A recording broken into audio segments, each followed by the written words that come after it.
newer sensibilities and needs, and continuity, on the other hand, allowing us to be rooted and strong with a sense of belonging to something bigger than us. Flag hoisting ceremony.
उन्यासीवां स्वाधीनता दिवस समारोह।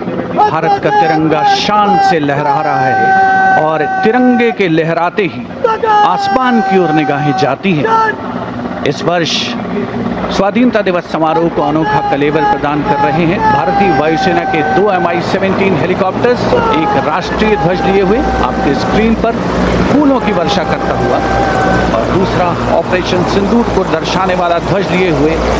इन helicopters की कमान संभाल रहे हैं wing commander विनय पूनिया और wing commander Aditya Jaiswal.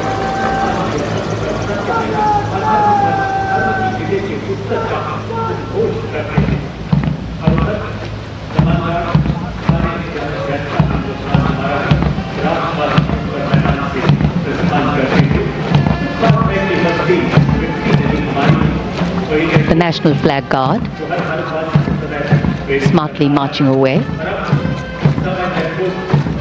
These beautiful shots are strategically placed cameras.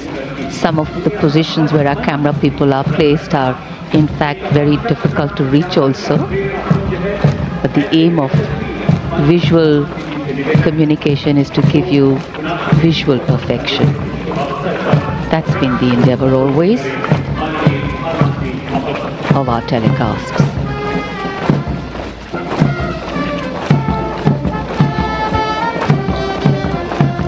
National flag guard के जवान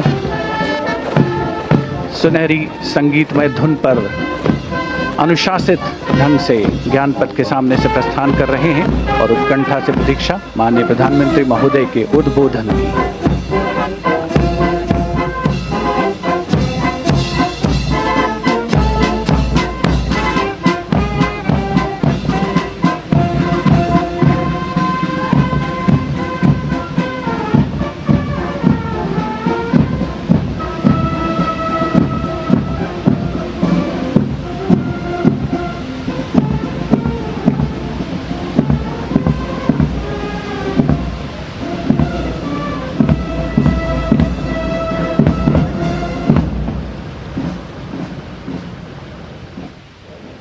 मेरे प्यारे देशवासियों,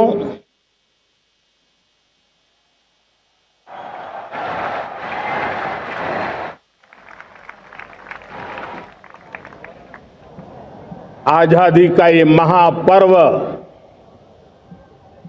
140 करोड़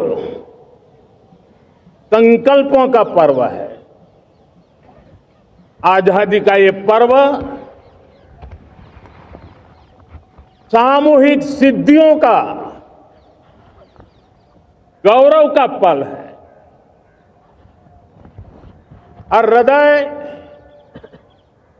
उमंग से भरा हुआ है। देश एकता की भावना को निरंतर मजबूती दे रहा है। 140 करोड़ देशवासी आज तिरंगे के रंग में रंगे हैं। हर घर तिरंगा, भारत के हर कोने से, चाहे रेगिस्तान हो या हिमालय की चोटियां, समंदर के तट हो या घनी आबादी वाले क्षेत्र, हर तरफ से एक ही गुंज है, एक ही जयकारा है। हमारी प्राण से भी प्यारी मातृभूमि का जयगान है।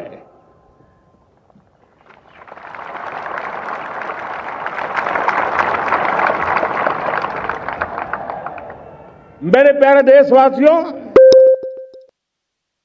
सन 47 में अनंत संभावनाओं के साथ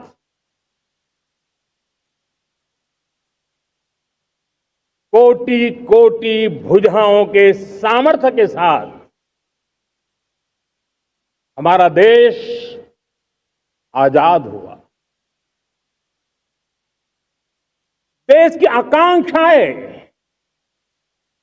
उड़ाने भर रही थी, लेकिन चुनौतियां उससे भी कुछ ज्यादा थी। पूज्य बापू के सिद्धांतों पर चलते हुए संविधान सभा के सदस्यों ने एक बहुत ही महत्वपूर्ण दायित्व निभाया। भारत का संविधान गत 75 वर्ष से एक प्रकाश स्तंभ बन करके हमें मार्ग दिखाता रहा है। भारत के संविधान निर्माता अनेक विद महापुरुष डॉक्टर राजेंद्र प्रसाद, बाबा साहब आंबेडकर, पंडित नेहरू, सरदार वल्लभ भाई पटेल, डॉक्टर सर्वपल्ली राधाकृष्णन जी, इतना ही नहीं, हमारी नारी शक्ति का भी योगदान कम नहीं था। हंसा मेहता जी, दाक्षायणी, वेलायुधन जैसी विदुषियों ने भी भारत के संविधान को सशक्त करने में अपनी भूमिका निभाई थी। मैं आज लाल किले की प्राचीर से देश का मार्गदर्शन करने वाले, देश को दिशा देने वाला संविधान के निर्माताओं को आदरपूर्वक नमन करता हूं।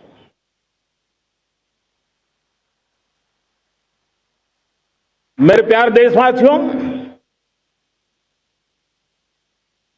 हम आज डॉक्टर श्यामा प्रसाद मुखर्जी की 125वीं जयंती भी मना रहे हैं। डॉक्टर श्यामा प्रसाद मुखर्जी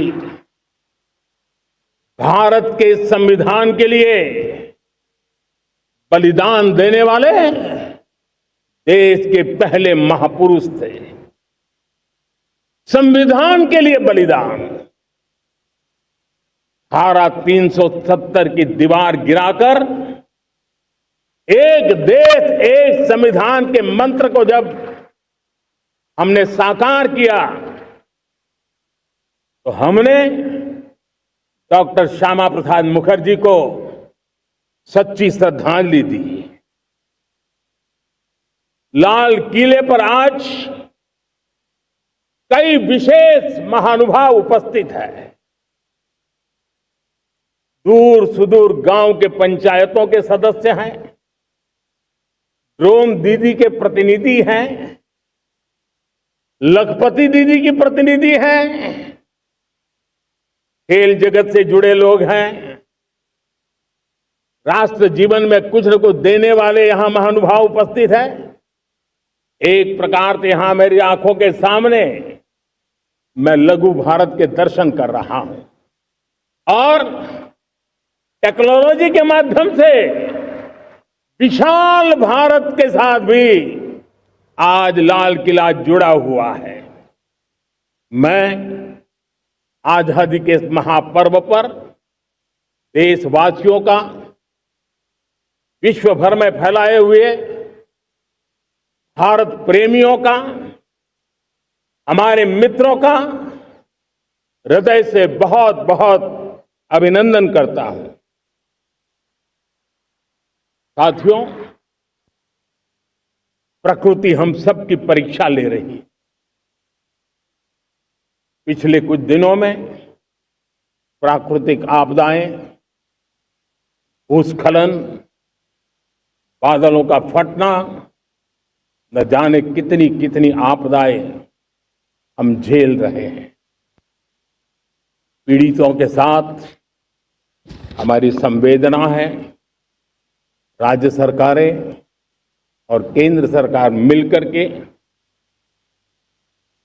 बचाव के काम, राहत के काम, पुनर्वसन के काम में पूरी शक्ति से जुटे हुए हैं। साथियों, आज 15 अगस्त का एक विशेष महत्व भी मैं देख रहा। मुझे बहुत गर्व हो रहा है। आज मुझे लाल किले की प्राचीर से ऑपरेशन सिंदूर के वीर जाबाजों को सैल्यूट करने का अवसर मिला है।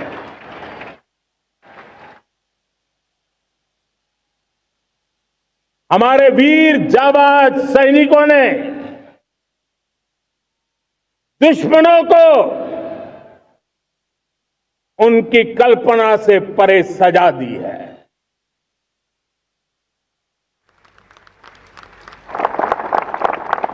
और इस अपील को पहलगाम में सीमा पार से आतंकियों ने आकर के जिस प्रकार का कत्ले आम किया, धर्म पूछ करके लोगों को मारा गया। पत्नी के सामने पति को गोलियां दी, बच्चों के सामने अपने पिता को मौत के घाट उतार दिया गया। पूरा हिंदुस्तान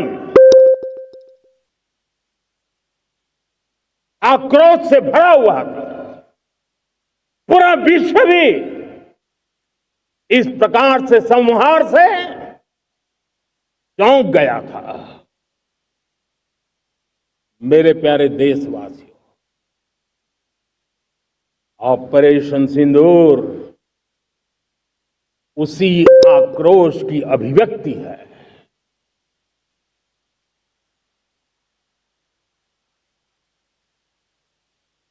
22 तारीख के बाद हमने हमारे सेना को खुली छूट दे दी। रणनीति वो तय करे, लक्ष्य वो तय करे, समय भी वो चुने। और हमारी सेना ने वो करके दिखाया जो कई दशकों तक कभी हुआ नहीं था। सैकड़ों किलोमीटर दुश्मन की धरती पर घुस करके आतंकी हेडक्वार्टर्स को मिट्टी में मिला दिया। आतंकी इमारतों को खंडहर बना दिया।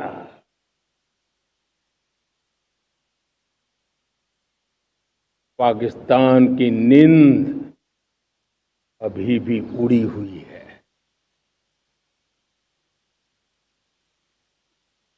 पाकिस्तान में हुई तबाही इतनी बड़ी है कि रोज नए नए खुलासे हो रहे हैं, नई नई जानकारियां आ रही। मेरे प्यारे देशवासियों, हमारा देश कई दशकों से आतंक को झेलता आया हुआ है। देश के सीने को छलनी कर दिया गया है। अब हमने एक न्यू नॉर्मल प्रस्थापित किया। आतंक को और आतंकी को पालने पोसने वालों को, आतंकियों को ताकत देने वालों को अब हम अलग अलग नहीं मानेंगे।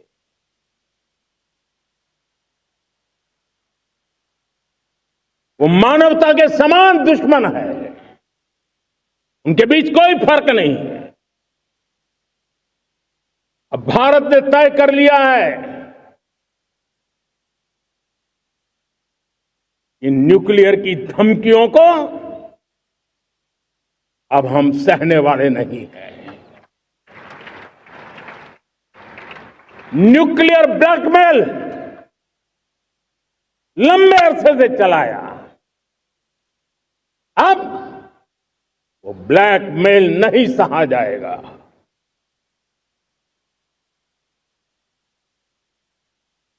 आगे भी अगर दुश्मनों ने ये कोशिश जारी रखी, हमारी सेना तय करेगी, सेना की शर्तों पर, सेना जो समय निर्धारित करे उस समय पर, सेना जो तौर तरीके तय करे उस तौर तरीके से, सेना जो लक्ष्य तय करे उस लक्ष्य को अब हम अमल में ला करके रहने वाले हैं। हम मुंह तोड़ जवाब देंगे। मेरे प्यारे देशवासियों, भारत ने तय कर लिया है, खून और पानी एक साथ नहीं बहेंगे।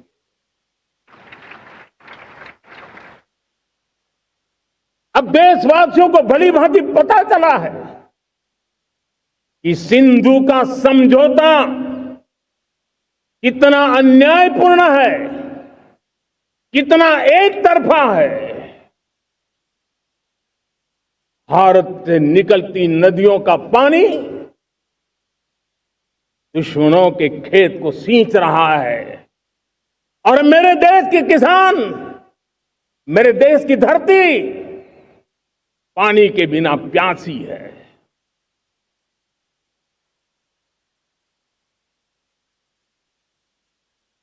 ये ऐसा समझौता था जिसने पिछले 7 दशक से मेरे देश के किसानों का अकल्पनीय नुकसान किया है।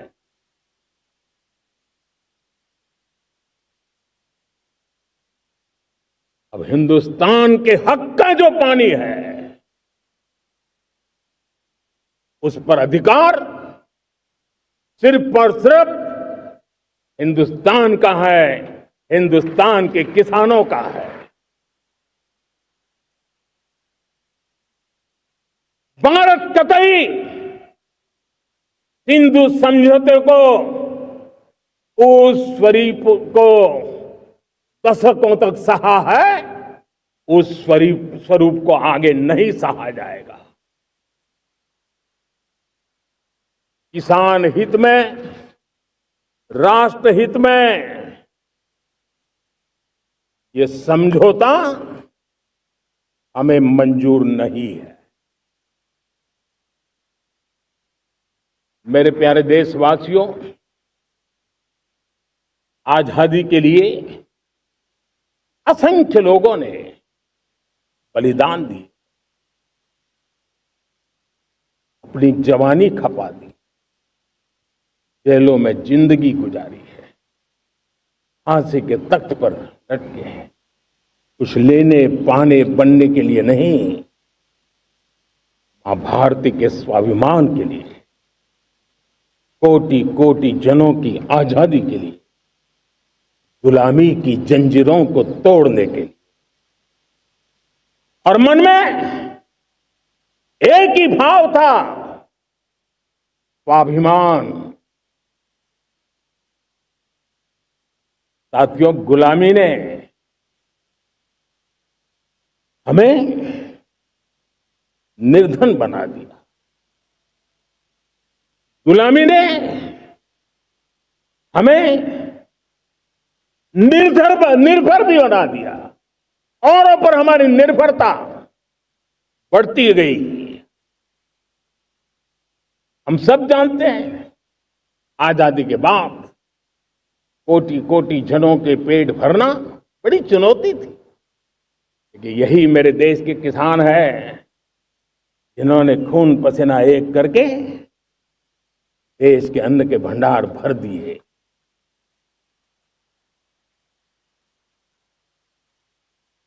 अनाज के संबंध में देश को आत्मनिर्भर बना दिया। एक राष्ट्र के लिए आत्मसम्मान की सबसे बड़ी कसौटी आज भी उसकी आत्मनिर्भरता है। और मेरे प्यारे देशवासियों, विकसित भारत का आधार भी है आत्मनिर्भर भारत।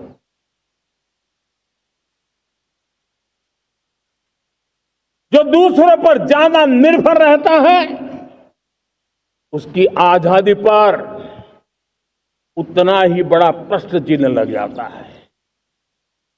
और दुर्भाग्य तो तब बन जाता है जब निर्भरता की आदत लग जाए, पता ही ना चले हम कब आत्मनिर्भरता छोड़ रहे हैं और कब किसी के निर्भर हो जाते हैं। ये आदत खतरे से खाली नहीं है और इसलिए प्रति पल जागरूक रहना पड़ता है आत्मनिर्भर होने के लिए। और मेरे प्यारे देशवासियों, आत्मनिर्भरता का नाता सिर्फ आयात और निर्यात, रुपये, पैसे, पाउंड, डॉलर यहां तक सीमित नहीं है।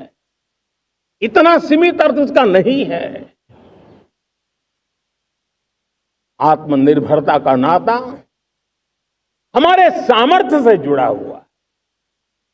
और जब आत्मनिर्भरता खत्म होने लगती है तो सामर्थ्य भी निरंतर क्षीण होता जाता है।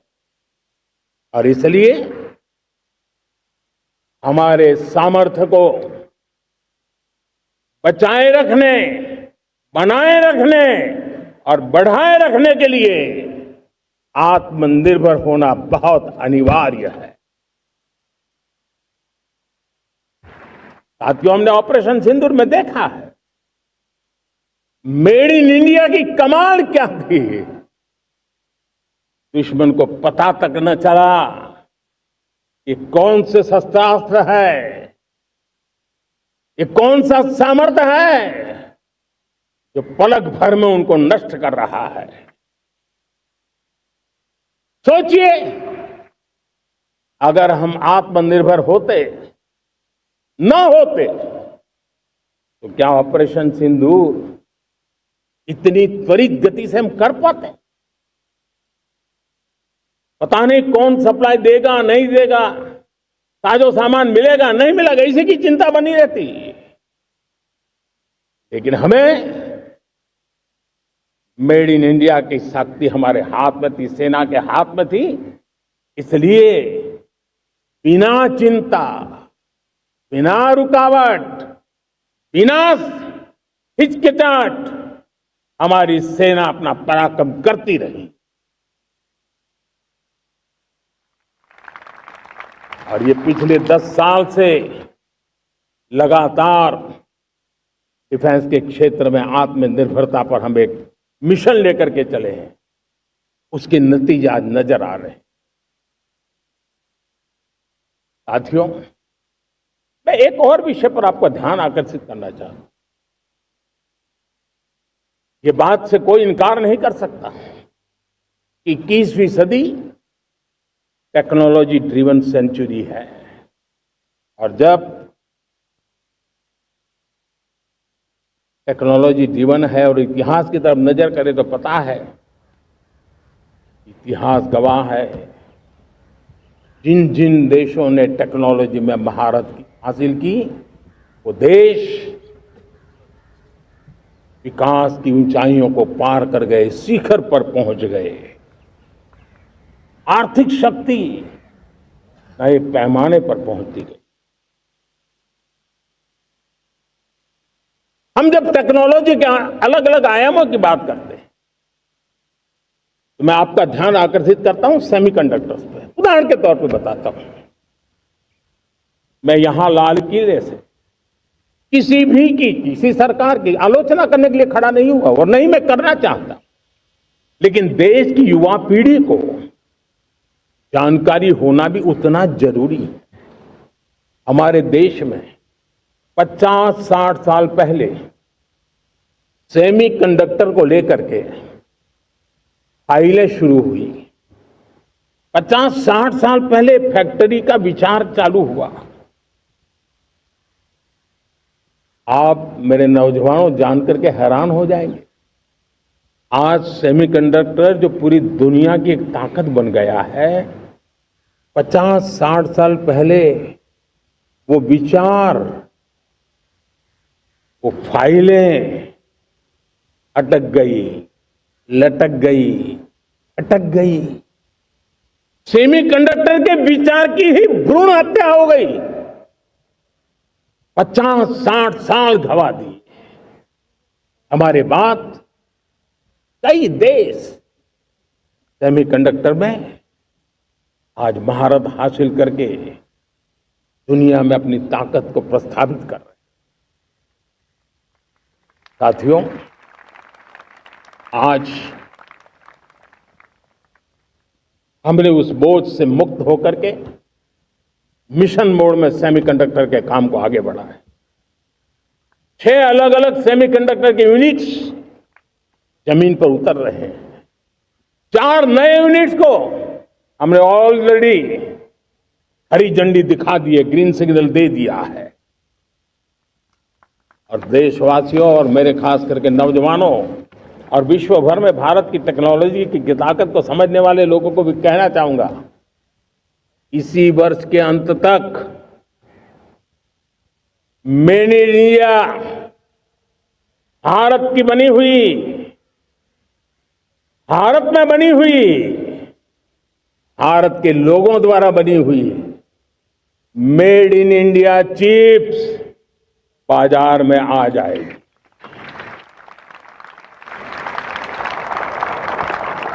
मैं दूसरा उदाहरण देना चाहता हूं। अब ऊर्जा के क्षेत्र में हम सब जानते हैं कि हम एनर्जी के लिए बहुत सारे देशों पर डिपेंडेंट है। पेट्रोल हो, डीजल हो, गैस हो, लाखों करोड़ रुपए हमें खर्च करके लाना पड़ता है। हमें इस संकट से देश को आत्मनिर्भर बनाना, ऊर्जा में आत्मनिर्भर बनाना बहुत जरूरी है। हमने बीड़ा उठाया और आज 11 वर्ष में सोलर एनर्जी 30 गुना बढ़ चुकी है।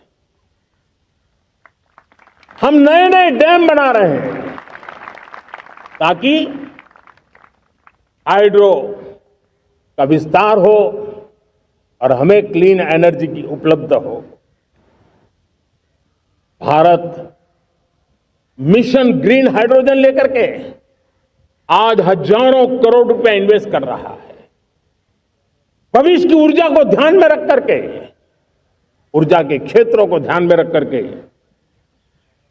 भारत न्यूक्लियर एनर्जी पर भी बहुत बड़े इनिशिएटिव ले रहा है।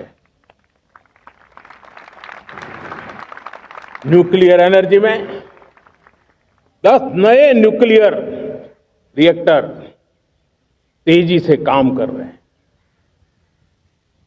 2047 तक, जो कि हमने विकसित भारत का लक्ष्य तय किया है, जब देश की आजादी के 100 साल होंगे, हम परमाणु ऊर्जा क्षमता 10 गुना से भी अधिक बढ़ाने का संकल्प लेकर के आगे बढ़ रहे हैं।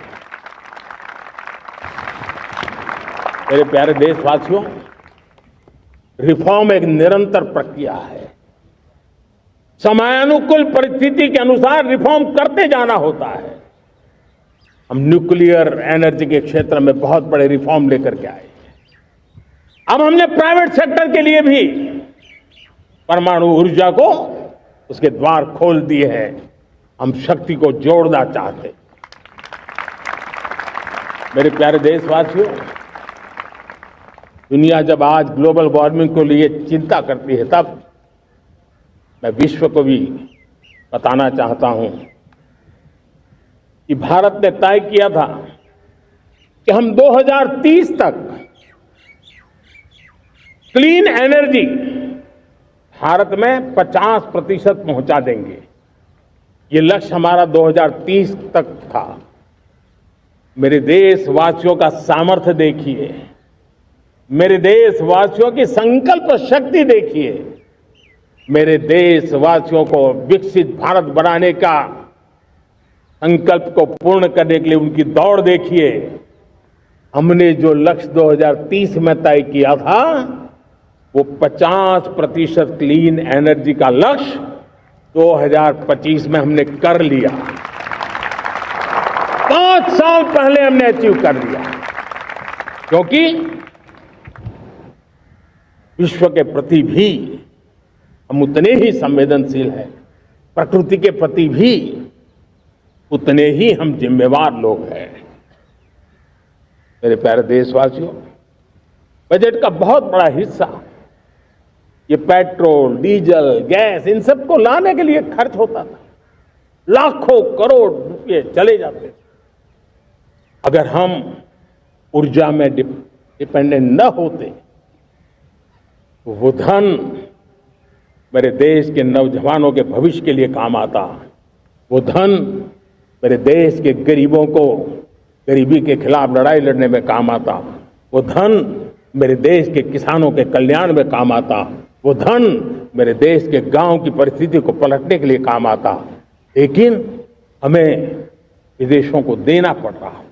अब हम आत्मनिर्भर बनने की दिशा में काम कर रहे हैं। देश को विकसित बनाने के लिए हम अब समुद्र मंथन की तरफ भी जा रहे हैं। हमारे समुद्र के मंथन को आगे बढ़ाते हुए हम समुद्र के भीतर के तेल के भंडार, गैस के भंडार, उसको खोजने की दिशा में एक मिशन मोड में काम करना चाहते हैं। और इसलिए भारत ने national deep water exploration mission शुरू करने जा रहा है। ये ऊर्जा इंडिपेंडेंट बनने के लिए ये हमारी महत्वपूर्ण घोषणा है। मेरे प्यारे देशवासियों, आज पूरा विश्व क्रिटिकल मिनरल को लेकर के बहुत ही सतर्क हो गया है। उसके सामर्थ्य को लोग भली भांति समझने लगे हैं। कल तक जिस तरफ ज्यादा ध्यान नहीं था, वो आज सेंटर स्टेज पे है। हमारे लिए भी क्रिटिकल मिनरल्स में आत्मनिर्भरता बहुत अनिवार्य है। एनर्जी का सेक्टर हो, इंडस्ट्री का सेक्टर हो, रक्षा क्षेत्र हो, टेक्नोलॉजी के हर क्षेत्र हो, आज क्रिटिकल मिनरल्स की टेक्नोलॉजी के अंदर बहुत अहम भूमिका है। और इसलिए नेशनल क्रिटिकल मिशन हमने लॉन्च किया है। 1200 से अधिक स्थानों पर खोज का अभियान चल रहा है और हम क्रिटिकल मिनरल में भी आत्मनिर्भर बनने की दिशा में आगे बढ़ रहे हैं। मेरे प्यारे देशवासियों, स्पेस सेक्टर का कमाल तो हर देशवासी देख रहा। गर्व से भर जा। और हमारे ग्रुप कैप्टन शुभांशु शुक्ला इस स्टेशन से लौट चुके हैं और आने वाले कुछ दिनों में वो भारत भी आ रहे हैं। हम स्पेस में भी अपने दम पर आत्मनिर्भर भारत गगनयान की तैयारी कर रहे हैं। हम अपने बलबूते पर हमारा अपना स्पेस स्टेशन बनाने की दिशा में हम काम कर रहे हैं। और पिछले दिनों स्पेस में जो रिफॉर्म किए गए, मुझे बहुत गर्व हो रहा है। मेरे देश के 300 से ज्यादा स्टार्टअप्स आप सिर्फ और सिर्फ स्पेस सेक्टर में काम कर रहे हैं और उन 300 स्टार्टअप में हजारों नौजवान पूरे सामर्थ्य के साथ जुटे हैं। ये है मेरे देश के नौजवानों की ताकत और ये है हमारे देश के नौजवानों के प्रति विश्वास। मेरे प्यारे देशवासियों, 140 करोड़ भारतवासी 2047 में जब आजादी के 100 साल होंगे, विकसित भारत के संकल्प को परिपूर्ण करने के लिए पूरी ताकत से जुटे हैं। इस संकल्प की पूर्ति के लिए भारत आज हर सेक्टर में आधुनिक इकोसिस्टम तैयार कर रहा है और आधुनिक इकोसिस्टम हर क्षेत्र में हमारे देश को आत्मनिर्भर बनाएगा। आज मेरा लाल किले की प्राचीर से मेरे देश के युवा वैज्ञानिकों को, मेरे टैलेंटेड यूथ को, मेरे इंजीनियर्स को और प्रोफेशनल्स को और सरकार के हर विभागों को भी मेरा आह्वान है,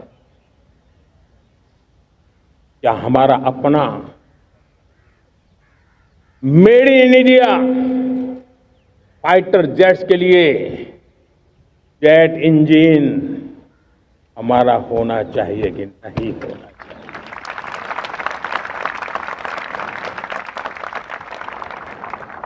हम फार्मा ऑफ द वर्ल्ड माने जाते हैं। वैक्सीन में हम नए नए विक्रम स्थापित करते हैं, लेकिन क्या समय की मांग नहीं है? हम रिसर्च और डेवलपमेंट में और ताकत लगाएं, हमारे अपने पेटेंट हो, हमारी अपनी बनाई हुई मानव जाति के कल्याण की सस्ते से सस्ती और सबसे कारगर नई नई दवाइयों की शोध हो, हर संकट में साइड इफेक्ट के बिना मानव जाति के कल्याण में काम आए। बायो 3 पॉलिसी भारत सरकार ने बनाई है। मैं देश के नौजवानों को कहता हूं, आइए बायो 3 पॉलिसी का अध्ययन करके अब कदम उठाइए। देश का भाग्य बदलना है, आपका सहयोग चाहिए। मेरे प्यारे देशवासियों, आज आईटी का युग है, डेटा की ताकत है। क्या समय की मांग नहीं है? ऑपरेटिंग सिस्टम से लेकर के साइबर सुरक्षा तक, डीप टेक से लेकर के आर्टिफिशियल इंटेलिजेंस तक, सारी चीजें हमारी अपनी हो, इस पर हमारे ही लोगों का सामर्थ्य जुटा हुआ हो, उनकी सामर्थ्य शक्ति का विश्व को परिचय कराए। साथियों, आज दुनिया में सोशल मीडिया का हो, बाकी प्लेटफॉर्म का हो, दुनिया के प्लेटफॉर्म पर हम काम कर रहे हैं। दुनिया ने हमने दिखा दिया है, यूपीआई का हमारा प्लेटफॉर्म आज दुनिया को अजोबा कर रहा है। हमारे में सामर्थ्य है। रियल टाइम ट्रांजैक्शन में 50% अकेला भारत यूपीआई के माध्यम से करता है। इसका मतलब कि ताकत है। क्रिएटिव वर्ल्ड हो, सोशल मीडिया हो, ये जितने भी प्लेटफॉर्म्स हैं, मेरे देश के नौजवानों में चुनौती करता हूं आपको, आइए हमारे अपने प्लेटफॉर्म क्यों ना हो, हम क्यों दूसरों पर निर्भर रहे, क्यों भारत का धन बाहर जाए। और मुझे आपके सामर्थ्य पर भरोसा है। मेरे प्यारे देशवासी, जैसे ऊर्जा के क्षेत्र में हम डिपेंडेंट हैं, वैसा ही देश का दुर्भाग्य है कि फर्टिलाइजर, उसमें भी हमें दुनिया पर निर्भर रहना पड़ता है। मेरे देश के किसान भी फर्टिलाइजर का सही उपयोग कर करके धरती माता की सेवा कर सकते हैं। अनाप शनाप उपयोग से भी धरती मां को बहुत नुकसान पहुंचा रहे हैं। लेकिन साथ साथ मैं देश के नौजवानों को कहना चाहता हूं, देश के उद्योग जगत को कहना चाहता हूं, देश के प्राइवेट सेक्टर को कहना चाहता हूं, आइए हम फर्टिलाइजर के भंडार भर दें, हम नए नए तौर तरीके खोजें और भारत की आवश्यकता के अनुसार हम अपना फर्टिलाइजर तैयार करें। हम औरों पर निर्भर न रहे। साथियों, आने वाला युग ईवी का है। अब ईवी बैटरी क्या हम नहीं बनाएंगे? हम निर्भर रहेंगे? सोलर पैनल की बात हो, इलेक्ट्रिक व्हीकल्स के लिए जिन जिन चीजों की आवश्यकताएं हैं वो हमारी अपनी होनी चाहिए। साथियों, मैं ये इसलिए कहने की हिम्मत करता हूं, क्यों? क्योंकि मुझे देश के नौजवानों के सामर्थ्य पर भरोसा है। और भरोसा सिर्फ वो मेरे देश के नौजवान है इतने मात्र से नहीं है। कोविड के समय हम बहुत सारी चीजों पर निर्भर थे। तो मेरे देश के नौजवानों को कहा गया कि वैक्सीन हमारी अपनी चाहिए, देश ने करके दिखाया। कोविड